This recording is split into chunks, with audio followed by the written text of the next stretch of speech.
حضرت ام سلمہ رضی اللہ تعالیٰ عنہا کی گفتگو ہے. انہوں نے جا کر عرض کی یا رسول اللہ صلی اللہ علیہ وسلم جب بھی قرآن میں پڑھتی ہیں تذکرہ مردوں کا ہے, جہاد کا تذکرہ پڑھتی ہیں مردوں کا ہی ذکر آتا ہے, ہجرت کا کوئی سبق پڑھے اب بھی مردوں کا ذکر آتا ہے. ہم عورتیں پیچھے رہ گئی تو رب ذوالجلال نے حضرت ام سلمہ رضی اللہ تعالیٰ عنہا کی گفتگو پر مصطفیٰ کریم صلی اللہ علیہ وسلم پر قرآن مجید فرقان حمید کی آیت کریمہ نازل کر دی. آپ دیکھیں کہ ازواج مطہرات کی کوشش اور ان کے سوالات اور ان کی عرض بارگاہ رسالت امام صلی اللہ علیہ وسلم میں تھی, اور جو نیکی کی تڑپ تھی, نیکی کا جذبہ تھا, یہ ہے وہ صحابیات ازواج مطہرات جن کی گفتگو پر رب ذوالجلال اپنے کلام کا نزول فرماتا ہے. اب یہ آیت کریمہ نازل ہوئی. ایسے ہی مسلم امہ کی خواتین اگر ان عظیم ماؤں کا نصاب پڑھتی رہیں گی, ان عظیم اسلام کی بیٹیوں کا نصاب پڑھتی رہیں گی, تو یقیناً ان کے اندر بھی نیکی کا جذبہ ہوگا, دین کی اشاعت کے لیے یہ کام کرے. اگر یہ مضامین اسلام کے اندر نہ ہوتے پھر خواتین اسلام کو کوئی ایسا لیکچر, کوئی ایسا خطاب اعتماد نہ کر سکتا. ایک پورا نمونہ رسول کریم علیہ السلام کی سیرت کے اندر موجود ہے, یہاں تک کہ رسول اکرم صلی اللہ علیہ وسلم کی بڑی بیٹی حضرت زینب رضی اللہ تعالی عنہا, انہوں نے اللہ رب العزت کے حکم پر ہجرت کی, جس کا ذکر بخاری شریف میں ہے. ان کے پیٹ کے اندر بچہ تھا. دو بدبخت انسان مکہ اور مدینہ شریف کے درمیان کے رستے پر تھے جنہوں نے حملہ کیا. حضرت زینب رضی اللہ تعالی عنہا کو نیزہ مارا, جس زخم کے سبب میں مدینہ شریف میں ان کی شہادت ہوئی.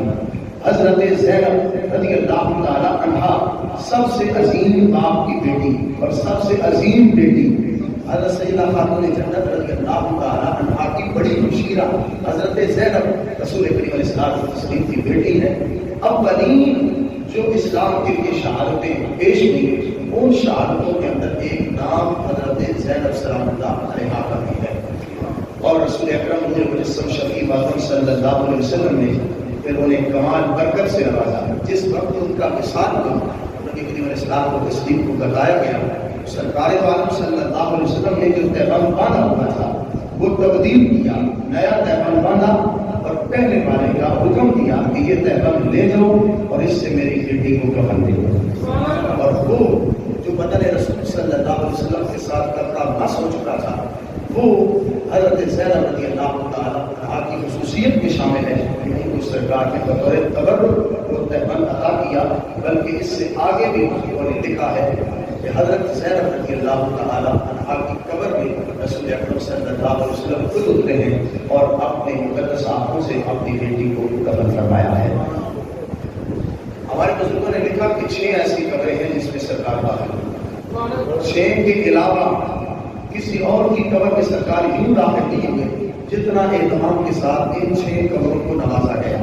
ان میں ام المؤمنین حضرت خدیجہ کبریٰ رضی اللہ تعالیٰ عنہا کے پچھلے بیٹے جو پچھلے شوہر سے تھے, ان کی قبر میں سرکار خود ہوئے, ان کو کفن بھی پہنایا اور غسل بھی دیا, اور پھر سرکار عالم صلی اللہ علیہ وسلم نے خود ان کو کفن کیا. حضرت ام رومان ام المؤمنین عائشہ صدیقہ رضی اللہ تعالیٰ عنہا کی والدہ سرکار عالم صلی اللہ علیہ وسلم کی ساس, ان کے لیے سرکار قبر بنتے ہیں. ان کی قبر میں اتر کر سرکار علیہ السلام نے ان کے بدن کو قبر کے اندر خود ان کی تدفین فرمائی. ایسے ہی ایک صحابی رسول ہیں جن کا نام ہے حضرت عبداللہ ذوالبجادین. ذوالبجادین ان کو اس لیے کہا جاتا ہے, عربی کے بجادین کہتے ہیں 2 کمبلوں, ایک کمبل اس کے 2 ٹکڑے کر دیے جائیں اور اس کو اپنے بدن پہ لے لیا جائے.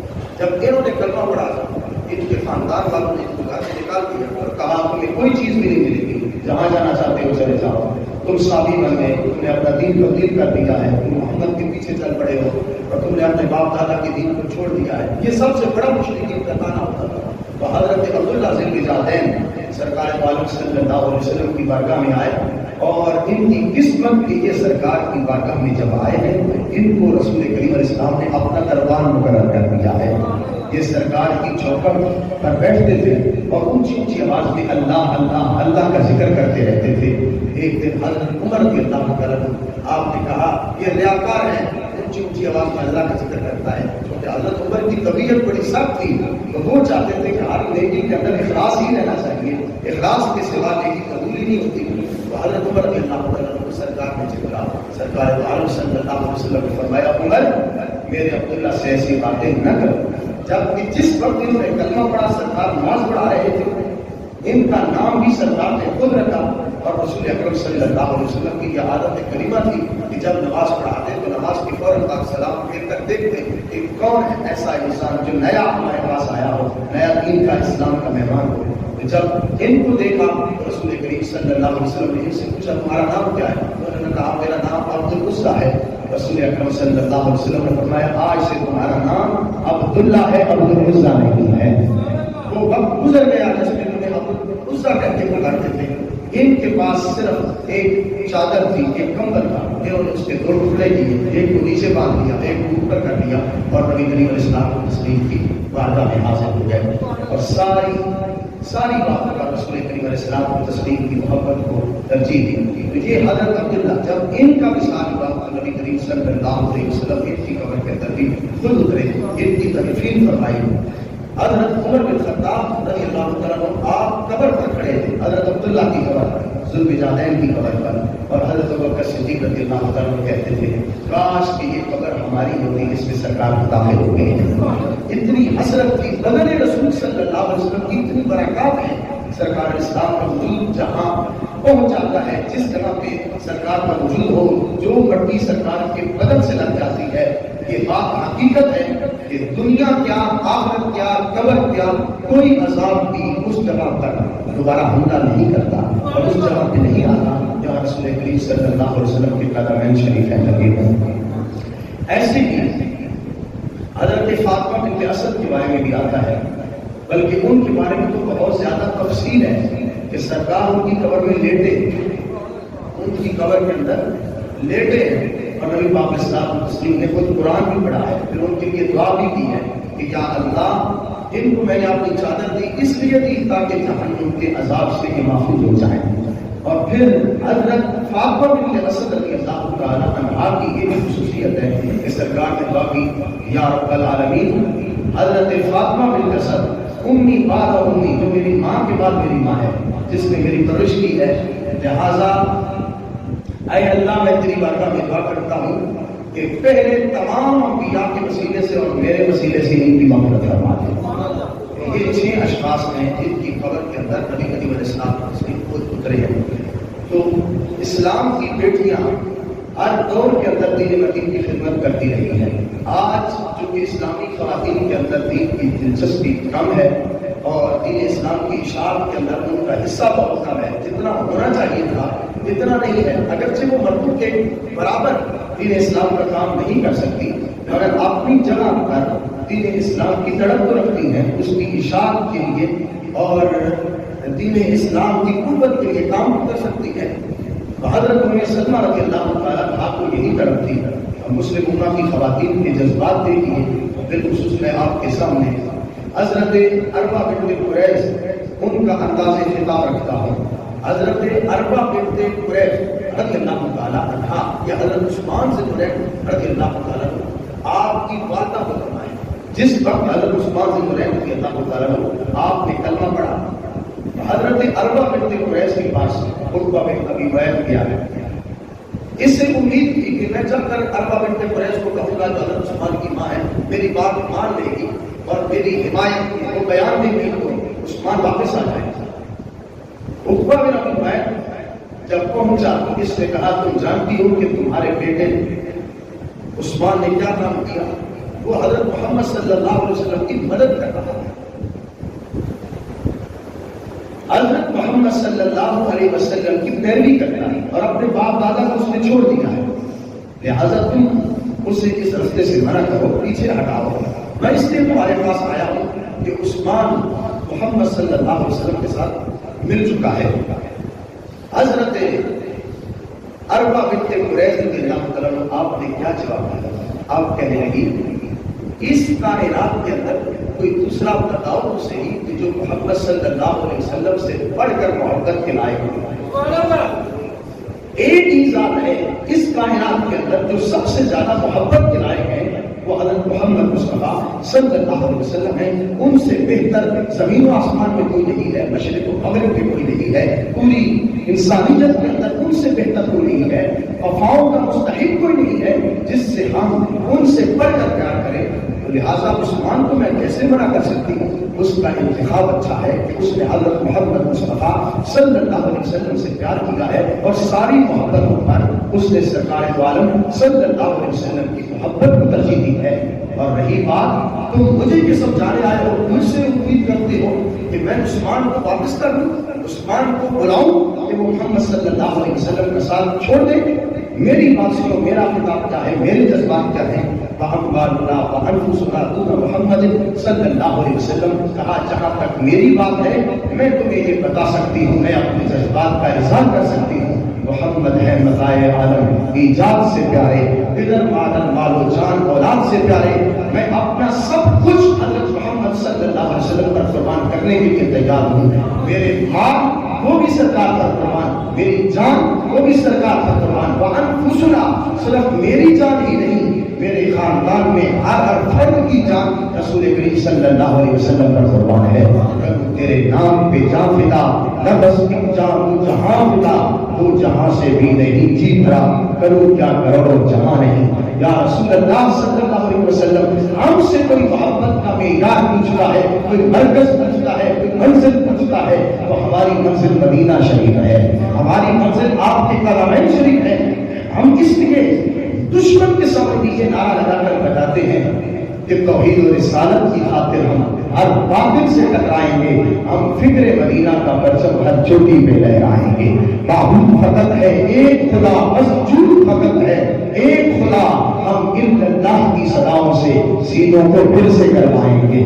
حضرت اربع بنت قریظ نے عقبہ بن معیط کو لاجواب کر دیا اور کہا صرف میری ہی جان نہیں، ہمارے خاندان کی ساری جانیں رسول کریم علیہ السلام کو تسلیم پر قربان ہیں، جتنا ہمارے پاس مال ہے ہم سب کا سب نبی کریم علیہ السلام کو تسلیم پر قربان کرنے کے لیے تیار ہیں۔ اور پھر مسلم امہ کی خواتین، یقیناً جن کا ذکر آج ہم چند مرتبہ پہلے سنا ہوگا یا پہلی مرتبہ سننے لگے ہوں گے، ان میں ایک نام حضرت ام اسحاق کا ہے۔ یہ مکہ شریف سے نکلی، شوہر ان کا مشرک تھا، جب رستے میں کچھ سفر کیا تھا، مکہ سے نکل کر مدینہ آ رہی تھی، ہجرت کر کے سرکار کے حکم پر، اور قرآن مجید فرقان حمید کو دیکھو، قرآن کیا کہتا ہے، وَقُولُوا فِي سَبِيلِي، جو ہمارے رستے میں اذیت دیے گئے، یہ وہ لوگ ہیں جن کو ہم ثواب عطا فرمائیں گے، یہ وہ لوگ ہیں جن کے ہم گناہ مٹائیں گے، یہ وہ لوگ ہیں جن کو ہم جنت کے اندر داخل کریں گے، باغات کے اندر داخل کریں گے۔ قرآن مجید فرقان حمید نے ان کا باقاعدہ ذکر کیا۔ حضرت ام اسحاق نے جب دیکھا، اور ان کا معیار کے تھا، ان کے بارے میں لکھا ہے کہ ان کا اگر کوئی رشتہ دار ان سے تعلق جس کا تھا وہ اپنے تعلق کو بیان کرتا، تو حضرت ام اسحاق کہتی کہ پہلے سرکار کے ساتھ تعلق جوڑو، پھر ہمارے ساتھ تعلق ہو سکتا ہے۔ اگر سرکار کے ساتھ تمہارا تعلق نہیں ہوگا تو ہم ایسے رشتوں کو چھوڑ دیں گے، ہمیں ان قبیلوں کی ضرورت نہیں، اس خاندان کی ضرورت نہیں ہے جو سرکار دو عالم صلی اللہ علیہ وسلم سے وفا نہیں کر سکتا اور سرکار کا کلمہ نہیں پڑھتا۔ ہمارا رشتہ دار وہ ہے، ہمارا تعلق وہ ہے، ہماری برادری وہ ہے جو رسول کریم صلی اللہ علیہ وسلم سے وفا کرنے والی ہے۔ اللہ اکبر۔ حضرت ام اسحاق رستے میں جب پہنچی، تھوڑا سفر کیا تھا، آپ کے بھائی آپ کے ساتھ ہجرت کر رہے تھے، بھائی کو یاد آیا میں ذات راہ مکہ کے اندر چھوڑ آیا ہوں کچھ دینار اور درہم جو انہوں نے ہجرت کے لیے تیار کیے تھے۔ کہا ام اسحاق تم یہیں پہ بیٹھو، میں آتا ہوں دینار اور درہم اٹھا کے لاؤں۔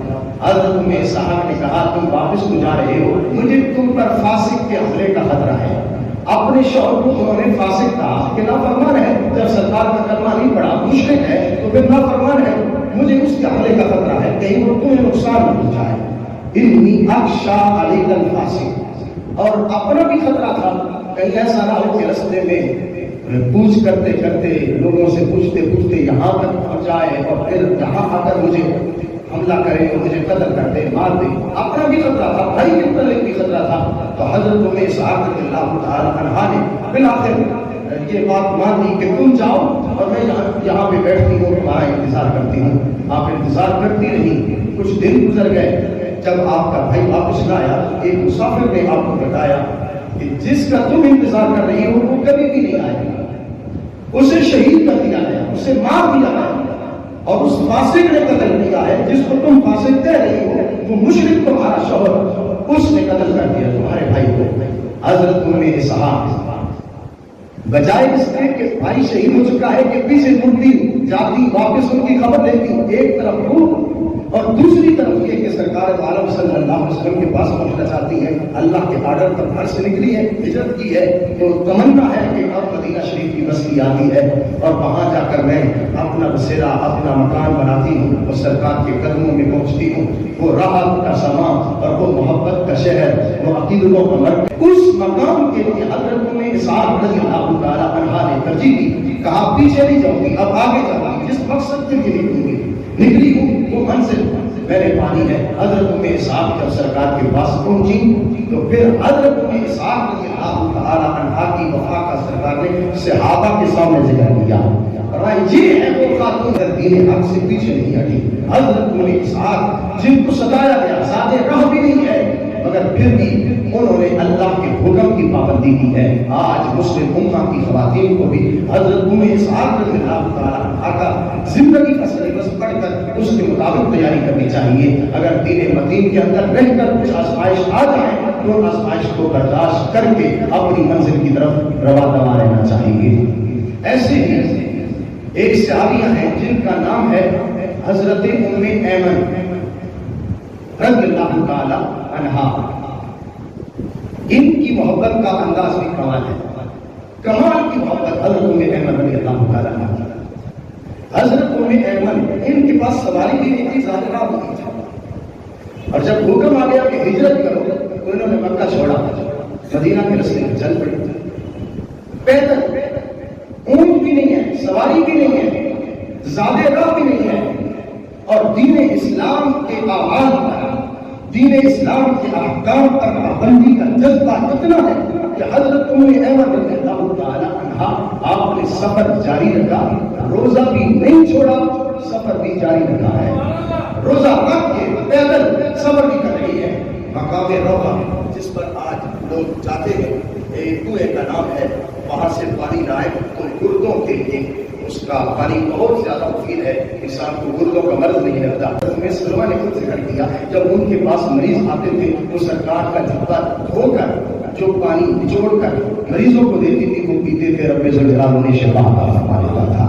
اس وقت بہت سارے دلائل الحمدللہ موجود ہیں کہ مدینہ رسول صلی اللہ علیہ وسلم کی برکات ہے، مگر میں اپنے موضوع کی آخری بات آپ کی خدمت میں پیش کرنا چاہتا ہوں۔ حضرت ام ایمن روزہ رکھا ہوا ہے، مکہ سے نکلی ہے، پیدل ہے، سواری پر نہیں ہے، اور زیادہ راہ بھی نہیں ہے، کھانے پینے کی کوئی چیز بھی نہیں ہے، توقعات بھی نہیں ہے، اور ساتھ کوئی مسافر معاون بھی نہیں ہے، مددگار بھی نہیں ہے۔ حضرت ام ایمن کہتی ہے مقام روحہ پر پہنچی ہوں، افطاری کا وقت تھا، دل تھا کہ روزہ افطار کروں، مگر پاس کوئی چیز نہیں تھی۔